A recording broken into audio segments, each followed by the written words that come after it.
So these are the freight lifts. Now what you'll see with these is that these are all on individual controllers. So they look like a set of 3 lifts, but they actually all run independently. Massive lifts.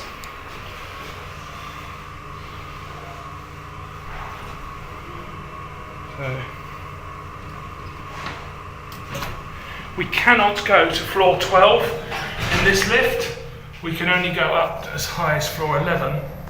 This is the only car serving 1, and I think it's the only car serving 12. I think the other 2 cars only serve 2 through 11.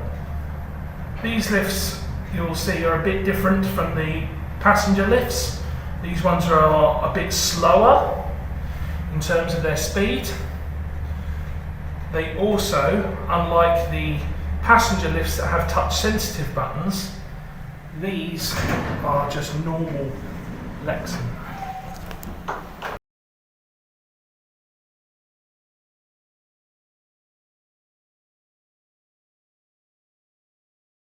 You get a load of this.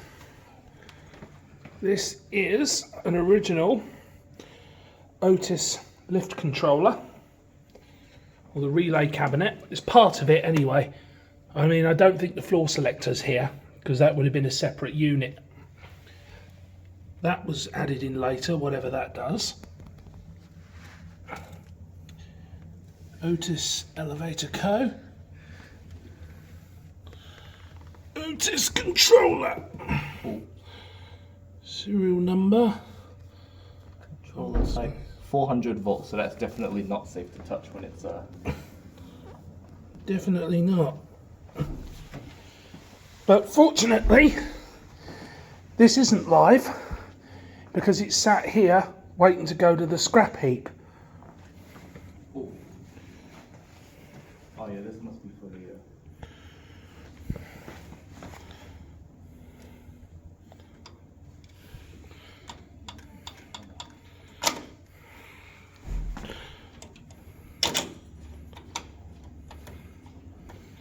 Interesting.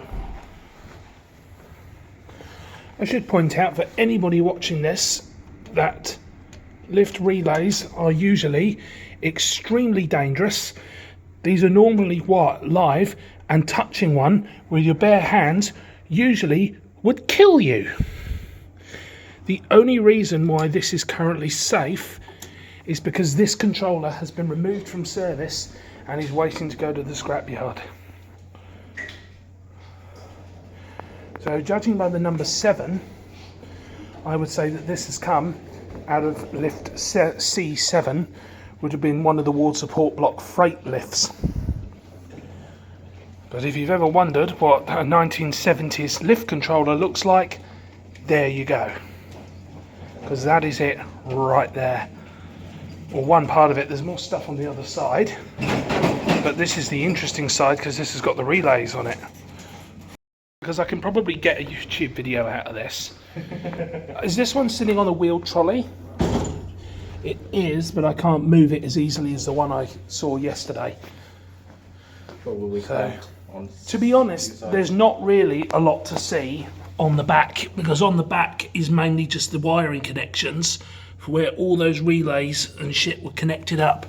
So this is the more interesting side, because this is where the actual relays are.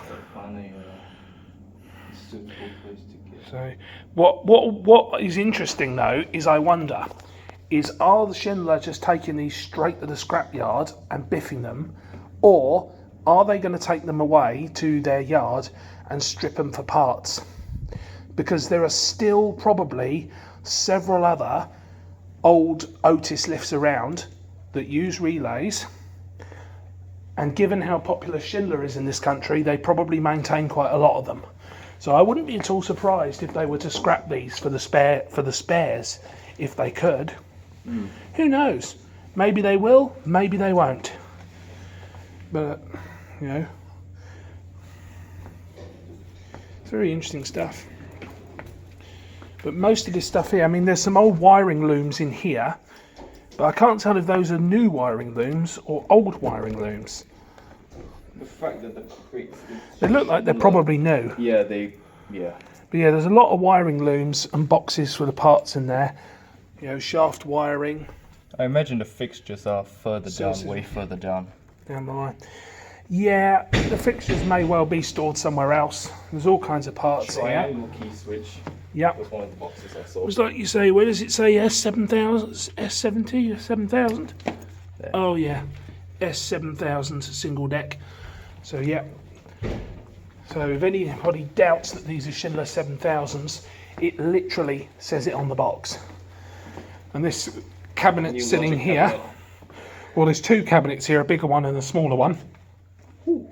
New Schindler logic cabinets. We don't know what's in that crate. And there's another car top control unit here as well. I just find I tell you what though, it says a lot about about society in this country, that all of this shit, this very, very expensive equipment is just left sitting in a corridor that literally anyone can walk through. I mean, like, you don't even have to be a staff member to walk in this corridor. It's literally open.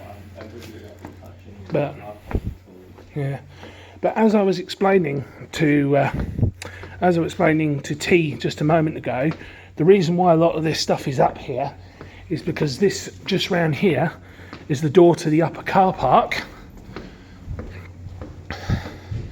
which is where the trucks are coming in and out to pick up and drop off the stuff. Oh, come and have a look at this, Tris. Oh. Come and have a look at this. I need my pass to get back in, but look what's in that skip. I think I've just found the floor selectors. There they are. That one's probably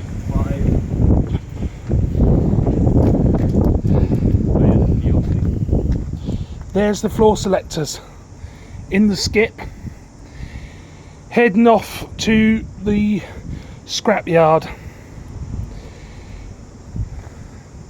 Just look at that though, like 1970s and 80s, everything was painted in unusual colours, like everything's blue. But there they are, the spinning floor selectors sitting in the bin. Wild. Yeah. And there's the crane there that they use, and the Schindler van. You can see on the back of that one from this side, look, that's number 6. And I'm taking it that the one on the right is number 7, because car 5 was scrapped a lot earlier last year. Oh, there's the wheel for the... The wheel for the... Yep. One of the drive wheels there, the cable wheels. Yeah. Like I say, it's a pity though that there's no buttons in here, otherwise we could have fucking nicked those. Not that we condone that. Not that we condone that at all. We're just here to look. And that's all we do. We look with our eyes, not our hands. Yes. That's right. Right. Well, that's interesting. Thanks for watching. If you enjoyed this video and want to see more, then head over to my channel where you can explore more than a decade's worth of videos, or you can subscribe to see my latest videos when they're released. Don't forget that you can also follow me on Instagram for exclusive posts, and you can join my weekly live streams.